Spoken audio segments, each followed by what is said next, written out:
Salut tout le monde et bienvenue encore une fois de plus à chacun de vous sur cette vidéo. Je suis encore une fois de plus content de vous retrouver. Mais de quoi allons-nous parler aujourd'hui? Alors aujourd'hui, j'ai voulu que nous puissions parler de la demande d'asile. Il y a beaucoup de personnes ici qui arrivent sur le territoire et une fois arrivées, qui font la demande d'asile. Mais ces personnes-là commettent tout un tas d'erreurs. Je vais t'expliquer dans cette vidéo c'est quoi la demande d'asile, par où est-ce qu'il faut commencer, quels sont les documents qu'il te faut, quels sont les avantages et les inconvénients de la demande d'asile parce qu'il y a trop de rumeurs et comment tu peux faire toi-même sans même passer par un consultant, comment tu peux faire pour demander ta demande d'asile toi-même. La première chose, il faut que tu saches c'est quoi exactement la demande d'asile. L'asile, c'est pour devenir réfugié. Le statut de réfugié, c'est un statut international. Quand tu demandes l'asile, tu demandes au pays que tu trouves le mieux placé pour te protéger. Mais c'est qui un demandeur d'asile? C'est une personne, d'après la Convention de Genève, qui craint pour sa vie ou qui subit une certaine persécution. Et ces persécutions sont de différents types. J'ai tout coché ici pour ne pas oublier.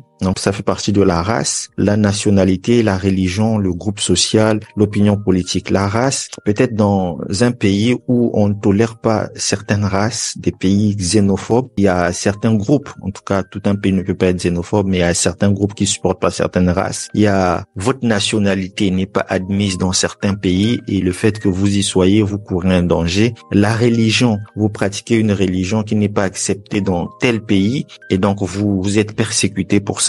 Le groupe social, vous appartenez à un groupe, vous avez des avis politiques qui ne coïncident pas par exemple avec le pouvoir en place, vous pouvez être persécuté pour toutes ces différentes raisons que je viens de citer. Donc ce statut il est international. Si vous êtes réfugié français, vous ne pouvez pas demander l'asile encore au Canada. Si vous êtes réfugié canadien, vous ne pouvez pas demander l'asile dans un autre pays qui fait partie de la Convention de Genève. Donc vous êtes réfugié une fois dans la vie. Donc pour toutes les personnes qui ont demandé déjà l'asile en France, ne pensez plus au Canada comme demandeur d'asile. Alors, une fois que ceci est établi, il faut savoir que ces dernières années, il y a beaucoup de pays qui ont été suspectés de fraude dans le cadre de la demande d'asile. Et parmi ces pays, on compte le Cameroun, le Mali, on compte le Nigeria et le Sénégal. Ce sont des pays qui ont été suspectés de fraude dans le cadre d'un taux très élevé de demande d'asile. Donc, si vous faites partie de ces pays-là, vous devez alors faire excessivement attention lorsque vous faites votre demande d'asile. La demande d'asile, ça intervient dans différentes raisons. Il y a des personnes qui sont vraiment persécutées et qui font cette demande d'asile. Et il y a d'autres personnes, par contre, qui ne sont pas vraiment persécutées, mais qui, quand elles arrivent à l'aéroport, soit on leur dit non, vous ne remplissez pas tel critère, on les renvoie. Et quand on les renvoie, ils font la demande d'asile. Et quand tu fais la demande d'asile, ça annule le renvoi. Sauf que derrière, les gars, ils n'avaient pas préparé une histoire crédible. Et du coup, même la suite devient un peu plus compliquée. Il y a d'autres, ils sont venus pour les études. En étudiant, ils se sont rendus compte que voilà, ça ne passe pas, le prix est trop élevé, ils sont incapables de payer les frais et ils font la demande d'asile. Il y a d'autres qui sont venus comme des visiteurs, ils se sont rendus compte que le logement, après 2 mois, c'est trop, ils font la demande d'asile. Donc, beaucoup de gens font la demande d'asile sans qu'ils se soient préparés à ça. Mais dans cette vidéo, je vais vous dire, je vais vous brosser quelques 3-4 trucs que vous devez absolument faire, absolument savoir avant d'envisager la demande d'asile et dans quel contexte on peut faire cette demande d'asile. Alors, la toute première chose que je vais vous dire, ce sont les avantages de la demande d'asile. Quels sont les avantages? Les avantages de la demande d'asile, c'est déjà, au niveau du Canada, c'est que si tu fais la demande d'asile, lorsque tu attends la décision pour aller à l'audience, il faut savoir que le Canada peut payer à un individu un montant qui varie entre 750 et 850 dollars. En fait, ça dépend aussi des provinces, mais c'est généralement autour de ces montants par mois. 750 et 850 dollars canadiens par mois. Tu ne travailles pas, on te verse ça. Donc, si vous êtes deux, si vous êtes en couple, monsieur et madame, chacun va gagner entre 750 et 800 et vous mettez ensemble. Maintenant, il y a d'autres personnes qui préfèrent en attendant leur audience parce que quand vous faites la demande, il y a un moment d'attente jusqu'à l'audience. Donc, ces personnes-là ont le droit de demander ce qu'on appelle un permis de travail ouvert. Donc, il est lié au employeur qui vous permet de travailler pour n'importe quel employeur et donc ça peut vous permettre de vous faire suffisamment d'argent. Ce sont des statut qu'on ne trouve pas partout ailleurs, mais le Canada, voilà, vous donne ces avantages-là, ce qui peut être intéressant. Donc, si vous travaillez comme ça et que vous avez le permis, vous n'aurez pas les allocations que le Canada donne là. Ça, c'est pour les gens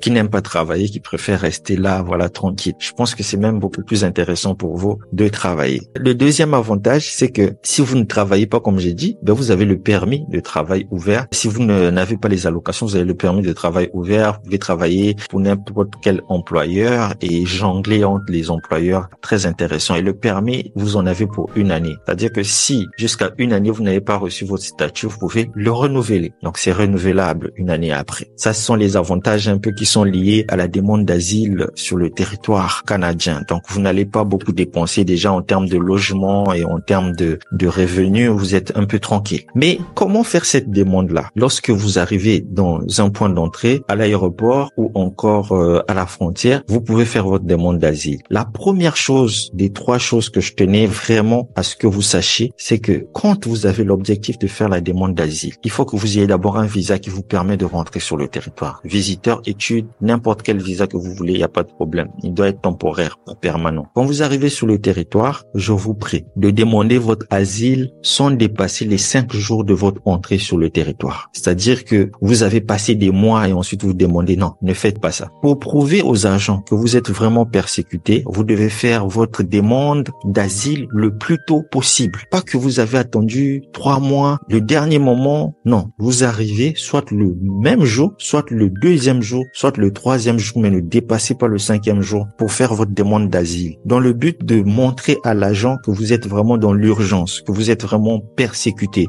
que vous êtes vraiment en danger. Donc, que vous ne voulez pas attendre. Mais si vous prenez tous ces mois-là, entre vous et moi, on se dit que voilà, vous êtes tranquille, que c'est une situation qui vous a fait demander l'asile et non pas votre situation. Donc, du coup, on va analyser votre dossier différemment. C'est pourquoi, déjà, les gens qui font cette demande-là après un long moment ont, pour la plupart, souvent beaucoup d'ennuis, surtout s'ils s'arrangent pas à tout gérer correctement. La deuxième chose qu'il faut faire, ce sont les éléments de preuve. Les éléments de preuve, c'est que vous racontez une histoire parce qu'on vous a persécuté, soit pour votre race, pour votre nationalité, religion, pour votre avis politique ou encore pour votre appartenance à un groupe. Vous avez dit que c'est pour ça que vous demandez l'asile. Mais quand vous demandez l'asile, de cette façon-là, il suffit pas de le dire. Il faut prévoir des documents qui prouvent que vous avez été persécuté. Je vous fais une exclusivité des informations que vous n'allez trouver nulle part ailleurs. Je vais vous donner quelques documents que vous pouvez avoir qui prouvent que vous avez été persécuté. Des documents qui vont prouver la véracité, des preuves de tout ce que vous avancez. Si vous dites que vous êtes persécuté parce que vous faites partie d'une organisation, vous devez avoir une preuve d'adhésion à une organisation ou à un parti politique ou encore à une institution religieuse. Donc, il y a votre nom dans le registre, vous êtes reconnu comme membre de tel organisme, vous payez vos cotisations et tout, vous avez ces documents-là de votre organisme. Il y a le rapport de police expliquant ce qui vous est arrivé et pourquoi vous craignez de demeurer dans votre pays. S'il y a eu un incident, il y a un rapport de police qui décrit l'incident. Vous devez avoir ces documents-là déjà avec vous en voyageant parce que vous savez ce que vous allez faire. Un rapport sur les droits de la personne d'Amnesty, de Human Rights Watch ou d'un organisme qui contient de l'information sur les atteintes aux droits de la personne commises. Ça, c'est facultatif. Vous pouvez l'avoir ou pas. Ça dépend. Un rapport médical. Ça, c'est très important alors. Le rapport médical, il va faire état des soins que vous avez reçus pour un préjudice. Parce que vous dites que vous êtes persécuté, ça veut dire qu'il s'est passé quelque chose qui prouve que vous avez été persécuté. Donc, vous avez peut-être subi un préjudice physique dans votre pays ou un rapport qui est produit par un médecin au Canada au sujet des preuves de ce préjudice. Donc, vous avez peut-être eu un découp et tout. Donc, vous êtes allé faire une radio, un examen médical qui dit que voilà, vous avez connu ceci. Donc, vous vous arrangez à avoir ces documents-là avant de faire votre demande. Un rapport psychologique du docteur vous ayant traité dans votre pays, dans lequel ce docteur décrit votre traumatisme psychologique. Donc, vous devez aller consulter un psychologue qui va vous faire un rapport et qui va expliquer dans son rapport que vous avez subi un traumatisme psychologique. Le traumatisme psychologique qui n'est pas visible physiquement, mais c'est le médecin qui l'établit. Des articles de nouvelles à propos des événements se déroulant dans votre pays. Vous avez dit que dans cette période, il se passait ça. Donc, ça a dû être écrit dans un journal de votre pays, prenez ces journaux-là, scannez tous ces documents-là. Et enfin, ce qui est très important, la lettre d'un ami ou d'un collègue, d'un parent, qui que ce soit, mais qui a été témoin de ce que vous avez vécu dans votre pays et qui peuvent décrire ces expériences ou parler de ce que vous craignez qui vous arrive si vous y retournez. Donc, il écrit une lettre qui explique que oui, il a été témoin de tout ce que vous avez vécu. Voilà comment ça s'est passé. Voilà.